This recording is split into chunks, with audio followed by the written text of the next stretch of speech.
Hello, everyone, and welcome to another edition of Lunch Update, our program to help you stay curious, connected, informed, live in real time.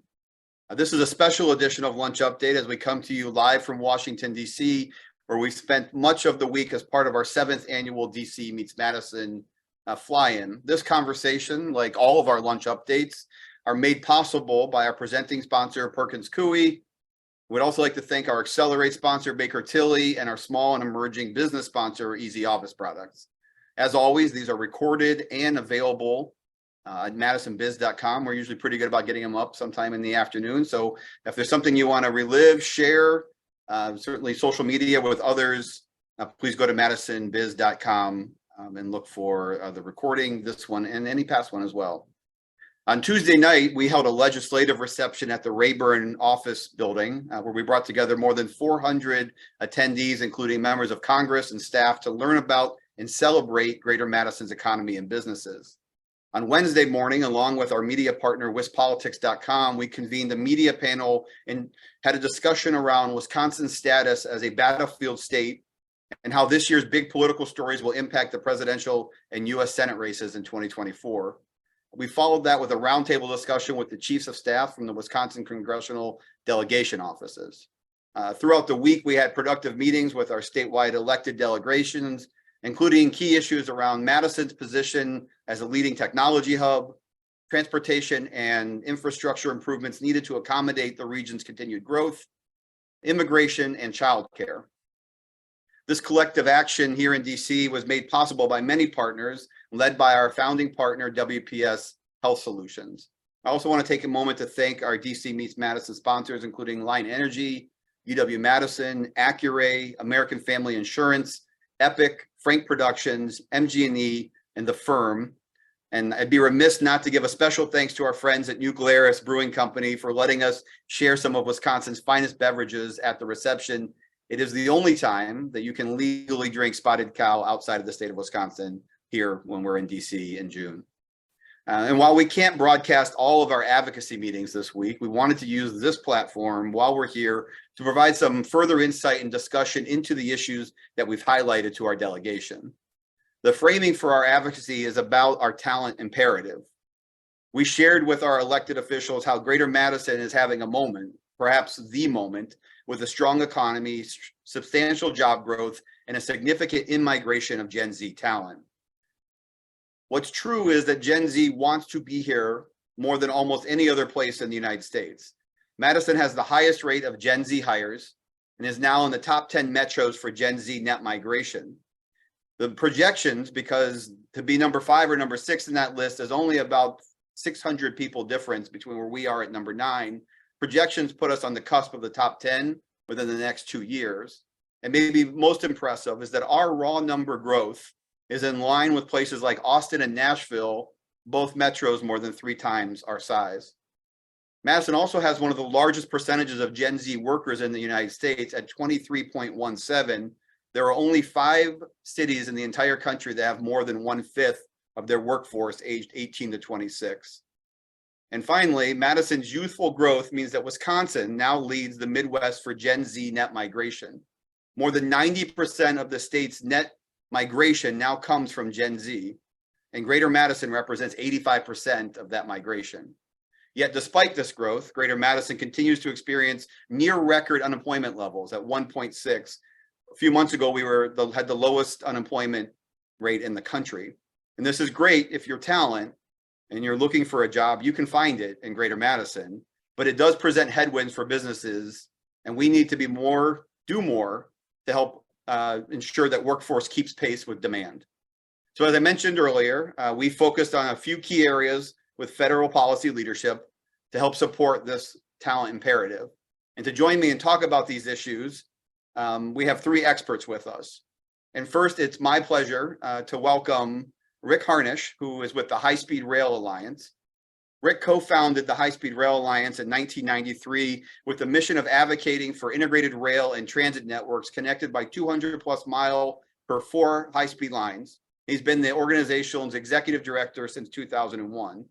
Rick's perspective on trains and transportation policy has appeared in Bloomberg, Wall Street Journal, USA Today, Politico, NPR, and many other publications. So Rick, welcome. Thank you for having me. I really appreciate the opportunity. Great. So Rick, as you heard as I was framing it earlier, the message we've shared with our delegation is how Madison as a region is strategically positioned to strengthen the existing Hiawatha rail line. Wisconsin DOT submitted an application recently for the Corridor Identification and Development Program for passenger rail that could connect Milwaukee, Madison, Eau Claire, and the Twin Cities. The proposal certainly aligns with Amtrak's U.S. corridor vision that would provide service between Madison and enhance connectivity to major economic centers in Illinois, Wisconsin, Minnesota. So maybe let's just start with the why. Why do you think it's important that, here in the United States, that we continue to invest in a more connected intercity passenger rail? Well, let's start with that workforce issue that you brought up, right? So does somebody leave their family and become separated from them to move to a different city? It becomes much easier to make that decision if, say, they live in Milwaukee.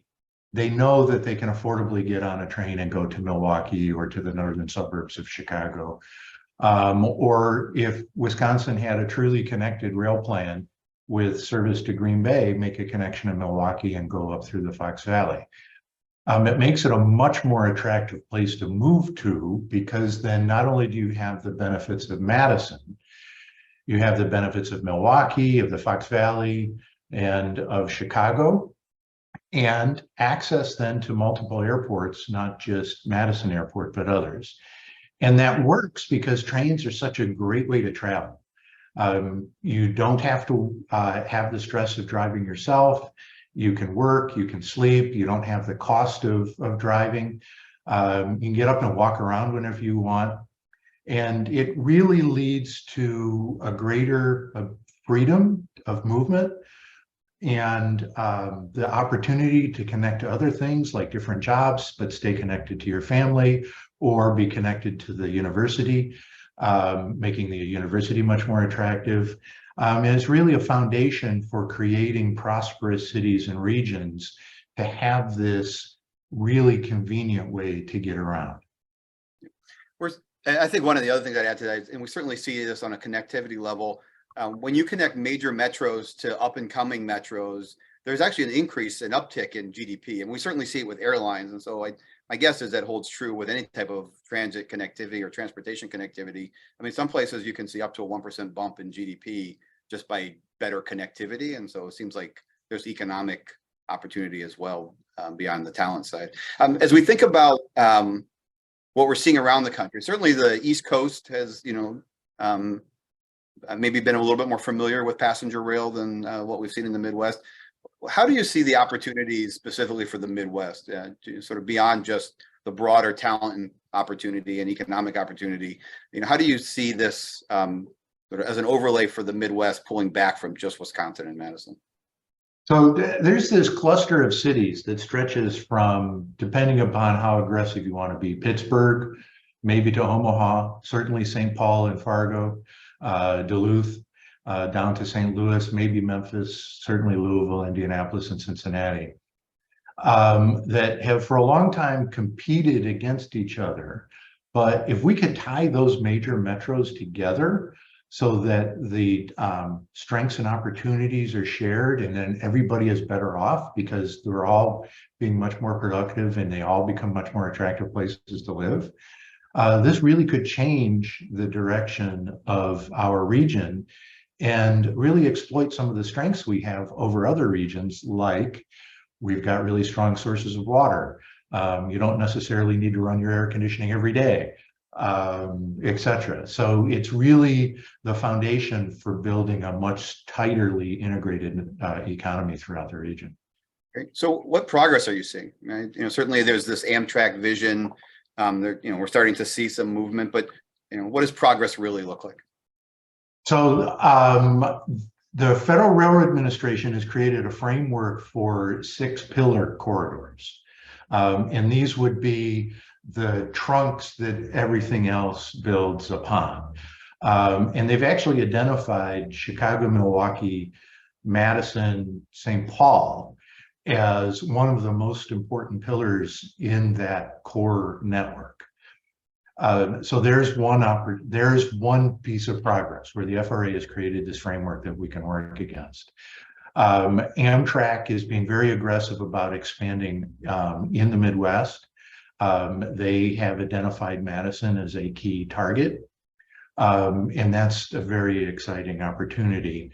And then the third is that the Federal Railroad Administration, because of the bipartisan infrastructure law, now has more tools and more funding to actually fund these kinds of projects. And Madison is very well positioned because the first phase is what I consider to be a very simple extension of the very successful Hiawatha service between Chicago and Milwaukee. So if Wisconsin chooses to seize that opportunity, you could have a very strong connection in very short order. At one of our congressional office meetings this week, I was asked, as we were, advocating and lobbying on high-speed rail in the Midwest, certainly as it pertains to Madison's placement. But I was asked a question from both a passenger and transit perspective, but also an economic perspective, one of the congressional offices, who questioned the value of investing, particularly in passenger rail, and was maybe disputed the proof that there's economic impact by continued investment. What do you say to those that actually question the logic of investing in passenger rail? Well, we created a myth as we started the interstate highway system that user fees would pay 100% of the cost of building and maintaining highways. And then therefore, the next layer upon that myth is that the free market has helped decide what our transportation network looks like. That has never been true, and it continues to be less true every new transportation bill cycle every 5 years. We've done a lot of things to choose that have caused us to be where we are. One of them is forcing companies to put parking in, perhaps too much parking, which causes significant cost to the end consumer because they have to support that parking lot as part of the cost of buying goods. Trains can help deal with that by being a tool for making communities more walkable. And all of the infrastructure that goes around developing cars is incredibly expensive. And so trains provide a way to not only make it easier for people to travel, for people to connect more, but for cities and counties and states to reduce the overall cost of doing business. And that's really where the exciting benefit comes in for me. Great. Well, Rick, we certainly appreciate the work that you're doing. Thank you for joining us. Let us know how we can continue to be helpful in carrying the message forward. And I hope that you and I will someday ride together on a high-speed train from Chicago into the Twin Cities. Hopefully sooner than later. And thank you again. Thanks, Rick. Thanks. Appreciate it. I'd now like to welcome to our conversation our friend from Brookings, Mark Muro. Mark is a senior fellow at Brookings. He focuses on the interplay of technology, people, and place as they're altered by positive and negative disruptions. Mark's recent work has focused on what he calls place-based industrial strategy, including federal government's regional technology hub initiative. This whole new concept of regional technology hubs was drawn from the work of his concept of growth centers. It's a strategy by which the nation will unlock innovation and growth in new places across America. So moving innovation, not stealing it or taking it from the superstar cities, but accelerating it and multiplying it. So think multiplication and addition, not division and subtraction, and continuing to maintain America's global dominance in the innovation space. He's come to Madison, been featured 2 times as part of our annual State of the Sector event. He also co-authored a 2019 report that we were very proud that Madison was a nation-leading potential when it comes to technology growth. Mark holds a bachelor's degree from Harvard and a master's degree in American Studies from Berkeley. Mark, my friend, it's good to see you. Thanks for joining us. Hey, great to see you, Zach. How are you? Good. So when the CHIPS Act was passed, there was a lot of attention and continues to be a lot of attention on semiconductor manufacturing, an important piece of national strategy, investments in research, national security. But what most people maybe don't realize, and certainly the media has not paid as much attention to this piece, but maybe one of the most impactful for a place like Madison is the creation of these regional technology innovation hub programs. As you know, but I'll tell the audience, that program stemmed from you and your colleagues' research at Brookings about where advanced industries come from, how they grow, what does growth look like when it's regionalized, and then the need for federal action to accelerate beyond those coastal superstar cities to improve our nation's economy. So let's start a little bit, maybe go backwards to go forward. Let's start with how we got to now. It's been a long road. We've been on it with you since before it was even legislation. It became the Endless Frontier Act, and then it was in the U.S. Innovation and Competition Act, and then finally into the CHIPS Act, and then passed bipartisanly and signed into law by President Biden. But maybe help the audience understand what was ultimately approved and why it's so important for our country. Maybe I'll take why important first. It became clear in the last 10, 15 years that the economy left to its own devices, and especially in the digital social media form that exploded through the 2010s, that we would get tremendous divides between places. And we really started seeing that. And we really saw massive super growth, titanic growth in maybe 10, 15 places along the coast, and most places in America going sideways, not just with their general economy, but also with the technology-based economy, which we all know is extremely important. So Madison actually was not going sideways, but most places were. And that, I think, became something that a lot of people in the country decided didn't make sense, wasn't good for the country. So various ideas began to percolate. We built, working with our friends at ITIF and other think tank here in Washington, on the idea that, in fact, we really can help promising places emerge to really self-sustaining, faster growth that becomes consequential.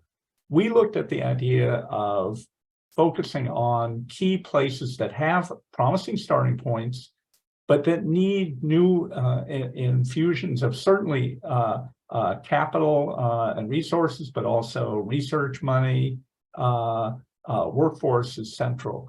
So several ideas emerged around the use of hubs. We insisted that they needed to be quite large to make that transformation. We've played a lot of small ball in America. We need to step up to the big leagues and take some real swings at really transforming the trajectory of some places. We think there's a lot of potential out in the country. Madison is an example that has already begun to unlock that. So this idea of regional innovation and tech hubs went through multiple iterations. It became, though, quite popular, received a lot of bipartisan support. Republicans in Congress were some of the leaders, and the Senate were leading supporters of this. Todd Young, for instance, a crucial point, with the idea that this became part of a response to also concerns about U.S. competitiveness. U.S. competitiveness depends on competitive regions, and we have let that gone away from that for a while. This is an idea to invest in promising places to build up that competitive position, place by place, cluster by cluster, and Madison is a great place to pursue that. Yep. And we spent some time with Representative Gallagher from the 8th Congressional District, obviously one of the authors of Endless Frontier. As you know, we've lobbied on this for, since we had Epic at your event at Brookings, where you, Steve Case and Judy Faulkner were there talking about what does the rest of the country look like and what can happen. we believe, not just because you put Madison, the data put Madison at the top, but we've always believed that Madison, like you talked about, is in the prime position to meet the objectives of both the original program and certainly the evolved program that we now have coming out of EDA. Yeah. EDA has given more clarity that it intends to invest in regions that already have the assets, the resources, the capacity, the potential to become globally competitive. And I think a key piece of that is within 10 years. Right, these technologies need to have, this isn't a 30, 40-year time horizon. This is the near future, but it's the industries of the future. And you've done a lot of research studying what the existing superstar cities, the 5 or so cities that really are the driver of the innovation economy in this country and why they're successful. And a key ingredient to that was that they built ecosystems, or the ecosystems existed. So talk a little bit about those ingredients. That how does a region like Madison, but there'll be another, even if Madison is able to get this designation, there'll still be 19 more in this country. How does a region like Madison and others around the country support the objectives of the program? Well, and Zach, you're getting at something important here. A lot of the discussion over 20 years has sort of acted like we don't know what works. We actually now know quite a lot about what works, from certainly the places in the US that have had success, but also around the world. Places in Asia, places in Europe. We know what some of the things that work. It starts with a compelling research one university with a penchant towards the market, an interest in the market.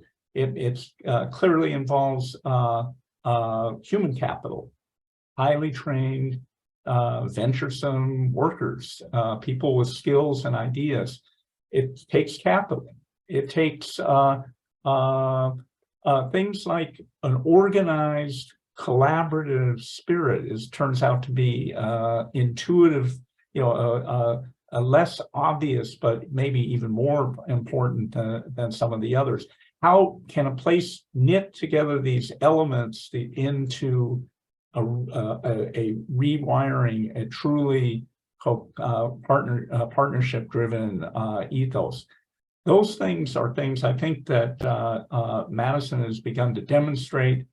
We think that those things are out there in the country, but they need to be catalyzed with this compelling 10-year go-to-market philosophy. And I think those are some of the key elements. We can, you can get into details. You've got to have the right strategy, which this competition, I think, is challenging places to come up with a strategy that really makes sense and that really does have that 10-year horizon. Job wouldn't be done in 10 years, but within 10 years, a place should be emerging as a catalytic, place moving into global significance. And, Madison is one of the places that shows that you can make some progress on that. Other places in the Midwest have that potential. We agree. I certainly, one of the changes that happened, that this was, from the beginning, from your original research, this wasn't an equally distributed, everybody gets a little piece of the pie kind of program, that there are plenty of other programs that do that. So it's more about potential and opportunity than necessarily need, right? So if you don't have an innovation infrastructure, this isn't the program to build one for you. And I think need has crept in a little bit more into the program than I think any of us would have liked. But I'm curious, when you take the EDA's new criteria, the one that was recently released for the program that you at Brookings originally conceptualized, how do you feel about the differences between the two? Does this still accomplish what you set out to do in the beginning? I think that the spirit is there. Our initial proposal was, deliberately tried to stress the system, especially through size. We wanted to be very realistic about how much it would take. And we were at some very large numbers that we believe would have truly transformative effect. We thought there should only be maybe 10 of these things. There are now 20. They're clearly smaller than we originally intended. And a true problem is long-term funding, since they were approved, they were authorized, but not fully appropriated. A lot of work to do on full appropriation. So, but I think this is directionally very much in the right direction, significantly larger than most investments, certainly by EDA. A clear and decisive break with small ball, and holding out a role for creating self-sustaining, truly compelling economic transformation in a modest number of places. This is not the whole, this is not the sum total of the programs we need to truly revitalize the entire interior of the country. And there are other EDA and other programs out there, and including programs for truly distressed places, like the one EDA program named Recompete. This one is not that. This is, let's take some shots in a bigger scale. Is it big enough? We'll see. Is it as big as we wanted? Not necessarily, but I think it's directionally correct. And I think the recent guidance to applicants really did come out quite hard about, you need to be serious. You need to be about transforming your economy in a permanent way over 10 years. So, pretty pleased with the direction. How much do you, maybe sort of a quick question with a quick answer, how much of your original criteria that came out of your 2019 report do you think still is part of what EDA will use to decide which cities are the 20?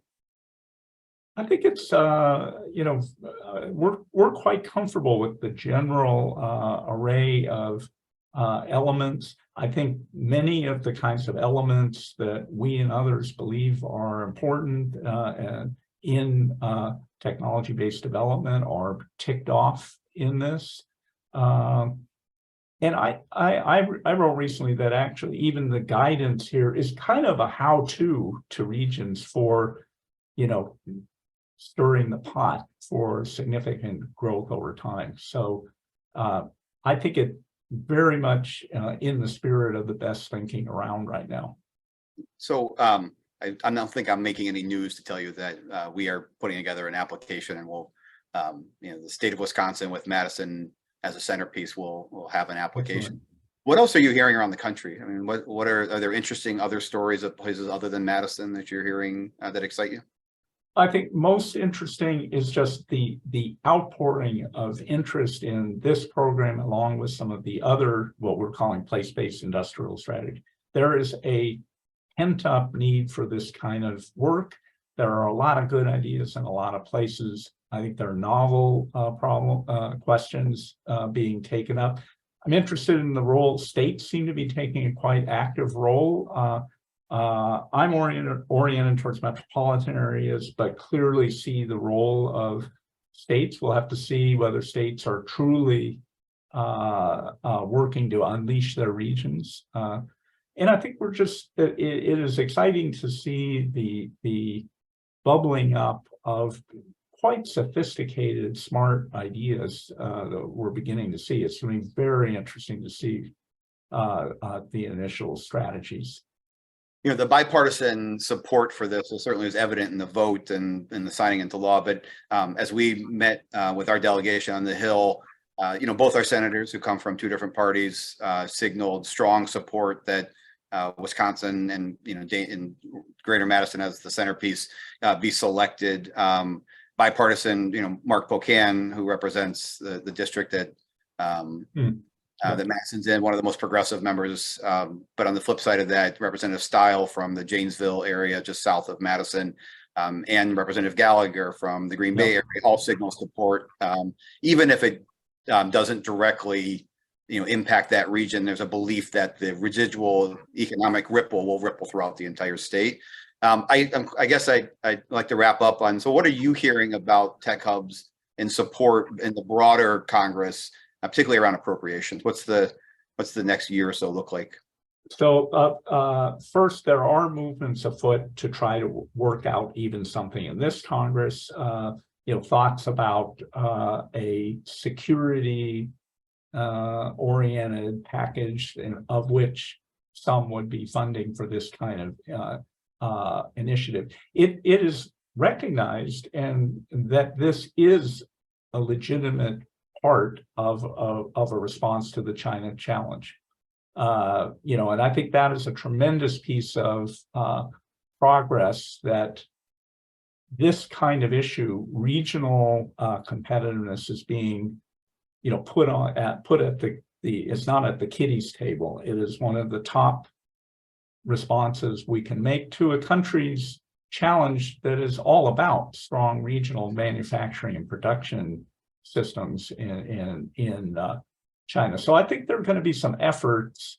We'll have to see how it plays out. Everything gets difficult, as you know better than I, as we get closer to elections. But I would leave you with the one positive. I think the genie's out of the bottle. I think it would be very difficult for this program to be left, without ongoing support sooner or later. We tend to not fund these things where they should be, but that we tend to, over time, begin to move in the right direction.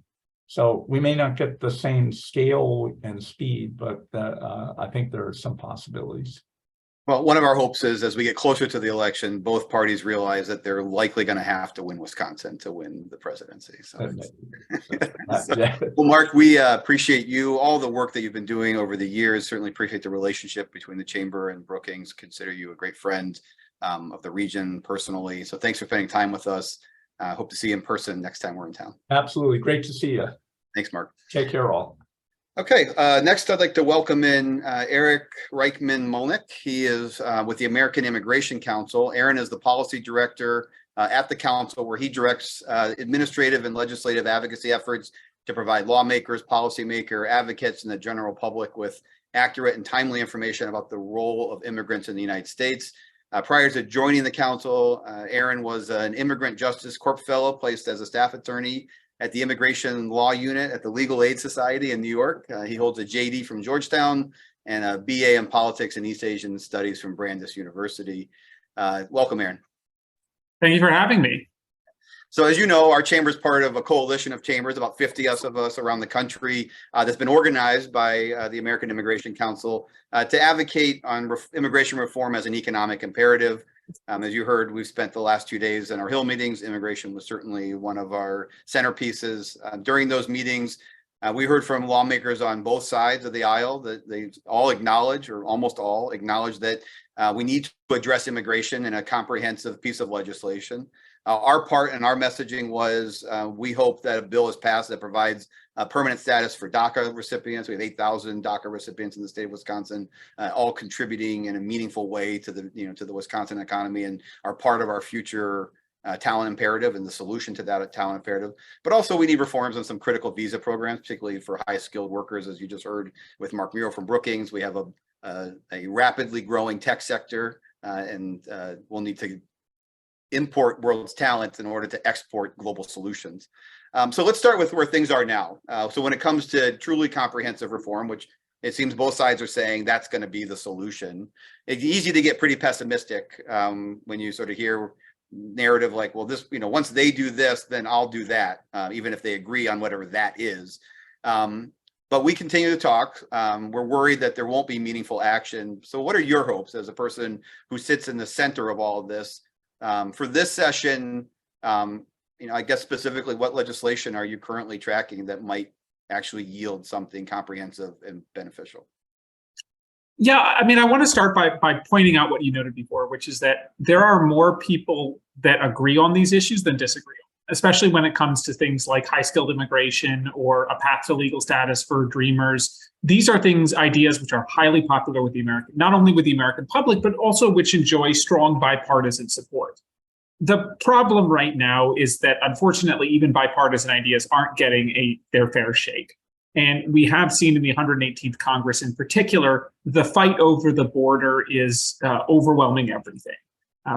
In fact, earlier this week, we even had hearings that are clearly designed to set up a potential impeachment of the DHS Secretary Alejandro Mayorkas. And what this is doing is sucking the oxygen from the room on a lot of the very common sense ideas that you will find members of both parties supporting. However, that's not to say that there is not some positive movement. We are continuing to see bipartisan pieces of immigration legislation being proposed, including in the House. For example, earlier this week, the Asylum Work Authorization Act, which would allow asylum seekers a more rapid path towards receiving work permits after applying for asylum, become bipartisan in the House. This is a bill offered by Rep. Pingree from Maine and is now supported on a bipartisan basis by Rep. Salazar in Florida.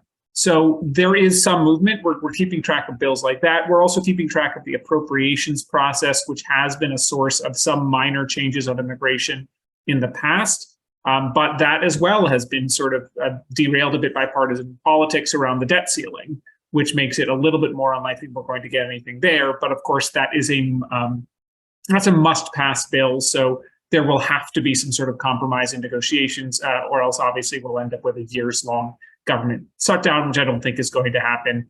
Even if there's a shutdown, it will probably not be years long. There'll be some compromise, as there always is some compromise on must-pass bills.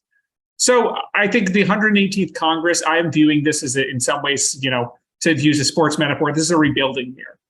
This is a year for people to be going to representatives of both parties and making sure they know when the moment arises, when people have to face the reality that we're going to need to make some bigger changes, make sure that those people know who they need to know, have the resources that they need to have ready and the information that they need, so that when a moment arises and Congress actually starts taking this prospect of bipartisan immigration reform more seriously again, that their allies and champions are going to be ready for them. Yeah, there's also the Dignity Act, the Dignidad Act. Recently you had a blog post where you talked about, what it would take to achieve bipartisan support and comprehensive reform, and the reality that no side is going to be completely happy. And in fact, both sides will probably be unhappy with whatever comprehensive reform looks like. You also talked about there's a value of keeping the conversation at the forefront. So the value of it continuing to have these types of pieces of legislation introduced. Does this legislation do that? I mean, we haven't dug in as deep as you, but do you think the Dignity Act does that? The Dignity Act, so for those who aren't familiar with it, the Dignity Act is an act that's been proposed by Representative Escobar, a Democrat from El Paso, and Representative Salazar, a Republican from Florida. And the Dignity Act is, I would say, the first real attempt in years to do full comprehensive immigration reform. That is, provide a path to legal status for all 11 million, well, most of the 11 million undocumented immigrants who are here. Many of whom I will note have been here for an average of more than 15 years. So most undocumented immigrants who are here have been here for decades, at least. Some have been here, honestly, since the 1980s. If they arrived after 1986, there are people who have been here for 30 years without any legal status. The bill also creates a lot of changes to the legal immigration system. It makes family-based immigration system work better. It gets rid of lengthy visa backlogs, for example, by saying that no person who's approved for a visa should be forced to wait more than 10 years, which is, of course, a huge issue in recruiting talents, is the fact that the path to a green card for certain Indian and Chinese nationals, for example, may be longer than their lifespan. So it's effectively non-existent, because if a backlog's 100 years long, it's irrelevant that after 100 years, when you've passed away, you might become eligible.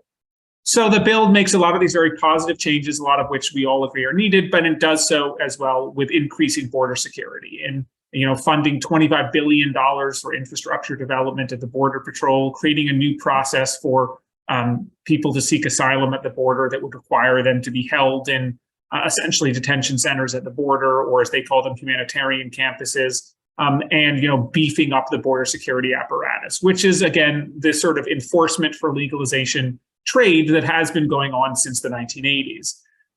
Now, whether this has any real prospect of going anywhere, getting a vote in the House, I don't think so. It's certainly not in the 118th Congress.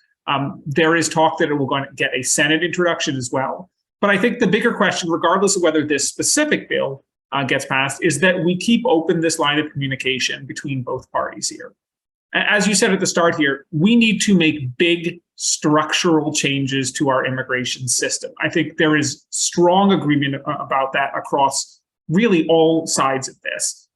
Everybody agrees the current system is not working well. It's certainly not working as intended. The statistic I like to say often is that we last made any major changes to our legal immigration system in November 1990. That's a month before the first website went online, and while the Soviet Union was still around. So like our legal immigration system predates the World Wide Web and predates the fall of the Soviet Union. And that gives you some sense of why it is not up to the 21st century challenges we face today as a country, both economically and socially, and everything that we have to deal with that. So in the sense that, even if the Dignity Act doesn't pass, even if it never even gets a vote, it's positive that it's out there as a sign that there are people who are willing to talk about this and are willing to say, yes, we are going to be probably unhappy ultimately with the things we had to sacrifice to get this, but it is worth having those conversations anyway.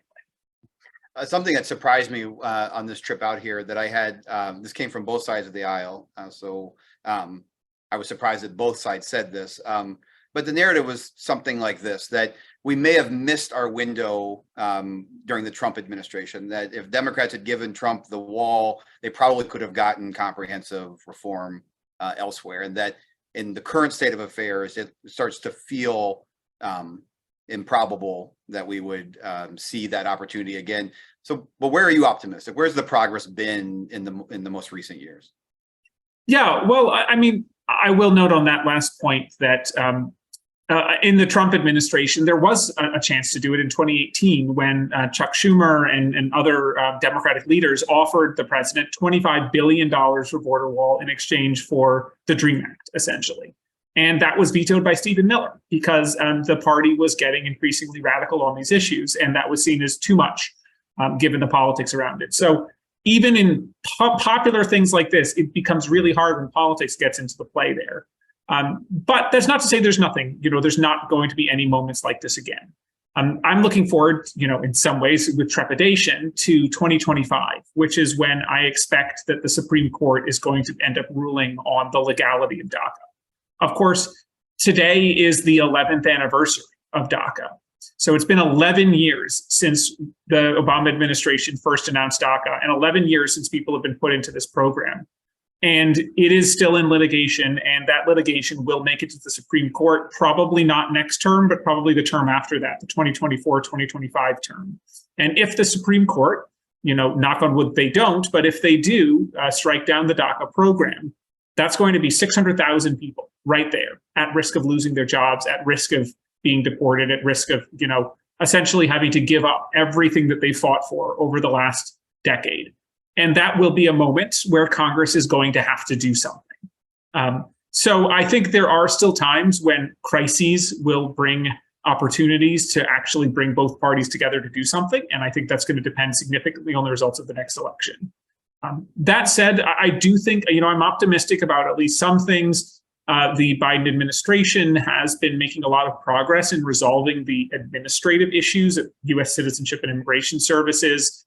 The crisis level backlogs are reducing.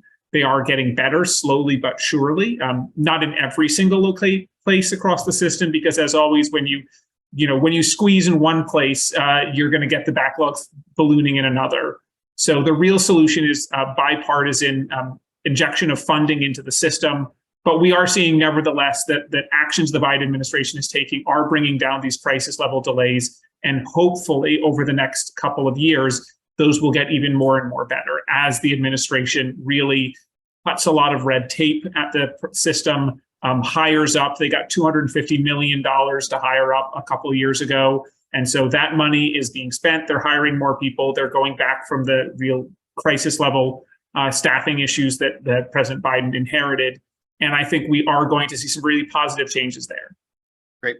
Well, Aaron, I want to say thank you both for joining us today, but also for putting the coalition together with us and the 50 or so other chambers. Those are, it's good to be counted among those prominent chambers around the country that are thinking progressively and towards the future about how we think about immigration. I appreciate bringing some additional insight, things that we had not heard before about some great reference points about the Soviet Union and the World Wide Web and where we're at. So thanks for joining us, and we look forward to working with you in the future. I'd also like to thank all of you for joining us, spending some time with us. Remember you can see this later today on the recording and share it out. I know we were a little off cycle, not being over lunch in Central Standard, but here in the Eastern Standard Time. We look forward to seeing you back in Madison. And finally, thank you to our presenting sponsor, Perkins Coie, for supporting this program. Take care, and we'll see you soon.